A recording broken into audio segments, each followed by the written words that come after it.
Di sebuah kapal riset milik pemerintah China, seorang ilmuwan senior berdiri memandang lautan yang luas tak bertepi. Namanya Dr. Liang Wei, ahli oseanografi yang dihormati di Asia Timur. Selama puluhan tahun, ia meneliti laut, arus, kadar garam, suhu, dan misteri yang tersembunyi di kedalaman samudera. Namun hari itu berbeda. Dr. Liang dan timnya sedang melakukan penelitian di daerah pertemuan dua lautan, Laut China Selatan dan perairan Samudra Pasifik. Secara logika, kedua laut ini seharusnya bercampur. Arus laut membawa air dari satu wilayah ke wilayah lain. Tapi, alat-alat pengukurnya menunjukkan hal aneh. Air laut dari dua sisi ini memiliki karakteristik yang berbeda, dan mereka tidak tercampur. Ia mengulang pengukuran. Hasilnya sama. Kadar garam, tingkat kerapatan, bahkan suhu permukaan tetap berbeda meskipun arus bertemu. Ia berkata dalam hati, secara ilmiah, ini tak masuk akal. Air asin seharusnya bercampur dengan air asin. Tapi kenapa ini seperti ada dinding pemisah tak terlihat? Lebih aneh lagi, fenomena ini bukan hanya terjadi di China. Data dari Selat Gibraltar, Laut Merah, hingga Samudra Atlantik, semuanya menunjukkan pola serupa. Dua badan air yang saling berdampingan, namun tetap mempertahankan sifat masing-masing. Salah satu asistennya bertanya, apakah ini bisa dijelaskan oleh hukum fisika laut, Profesor? Dr. Liang menjawab dengan ragu. Secara teori harusnya bisa, tapi semakin lama aku meneliti, aku justru merasa ada sesuatu yang lebih besar dari ilmu manusia. Hari itu, ia menyimpan semua catatan di dalam file pribadi, diberi nama The Barrier We Can't See.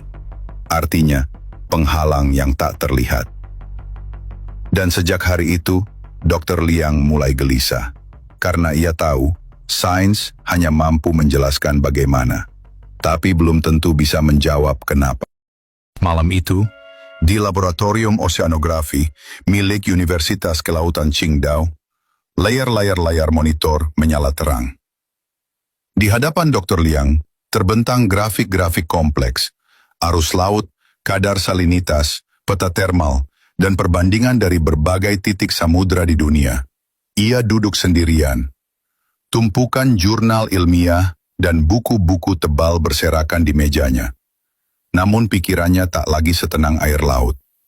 Selama berbulan-bulan, ia menganalisis fenomena pertemuan dua laut dengan karakter berbeda. Ia berharap bisa menemukan penjelasan matematis yang solid.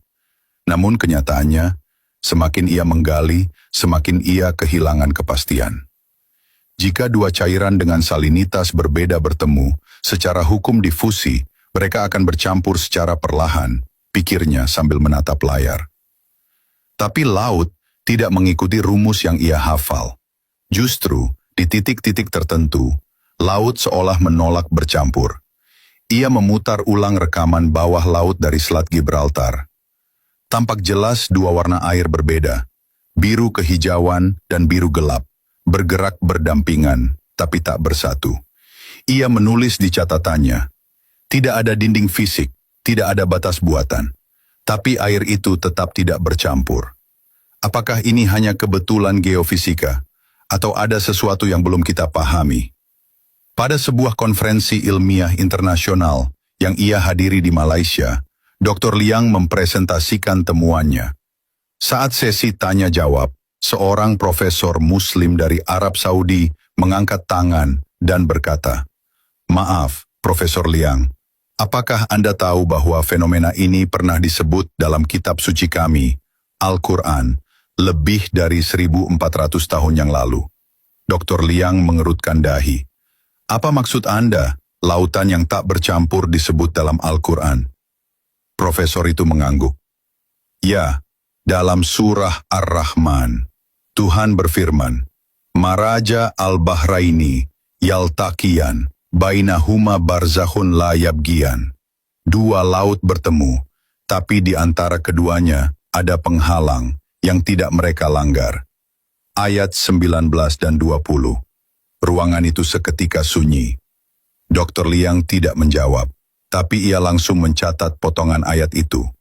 Dan malam itu juga, Untuk pertama kalinya dalam hidupnya, ia membuka terjemahan Al-Quran dengan tangan gemetar. Pagi itu, di sela-sela konferensi ilmiah di Kuala Lumpur, Dr. Liang duduk di taman kecil di belakang gedung hotel.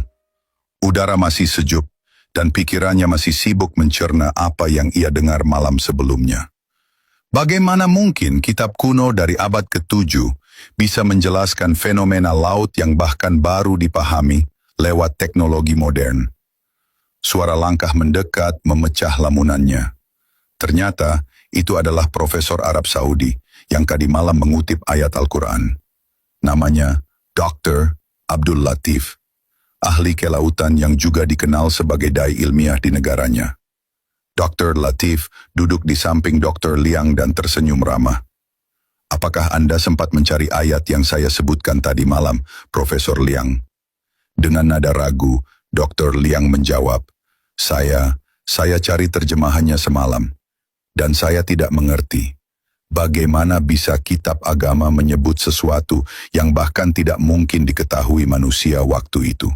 Dr. Latif mengangguk pelan. Itulah mengapa banyak dari kami yang yakin Al-Quran bukan hasil pikiran manusia, tapi wahyu dari Sang Pencipta yang maha mengetahui ciptaannya. Dr. Liang terdiam. Apakah ada ayat lain yang juga menyebut hal-hal seperti ini? Tanyanya, masih belum yakin antara rasa penasaran dan keraguan. Dr. Latif membuka aplikasinya dan membacakan, dan dialah yang membiarkan dua laut mengalir, berdampingan. Yang ini tawar lagi segar, dan yang lain asin lagi pahit. Dan dia jadikan antara keduanya dinding dan batas, yang tak bisa dilampaui. Al-Quran, Surat Al-Furqan, ayat 53. Dr. Liang menarik napas panjang. Ayat itu tidak hanya menggambarkan pertemuan laut, tetapi juga menjelaskan bahwa ada batas yang tak bisa dilampaui. Apakah ini hanya kebetulan puisi, atau memang ada makna dalam? Gumamnya dalam hati. Dr. Latif menatapnya sambil tersenyum.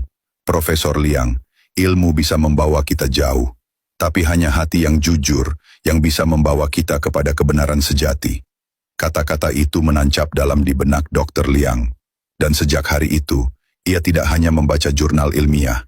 Ia mulai membaca terjemahan Al-Quran, sedikit demi sedikit.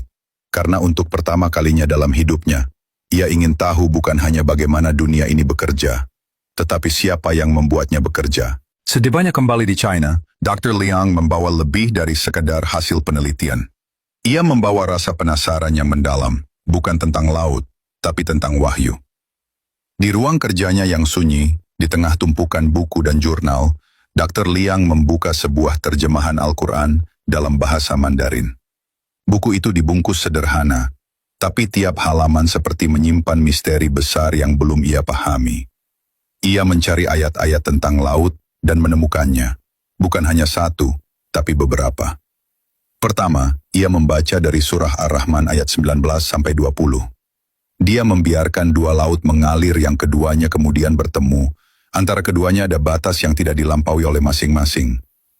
Lalu, dari surah Al-Furqan ayat 53. Dan dialah yang membiarkan dua laut mengalir berdampingan. Yang ini tawar lagi segar, dan yang itu asin lagi pahit. Dan dia jadikan antara keduanya dinding dan batas yang tidak bisa dilampaui.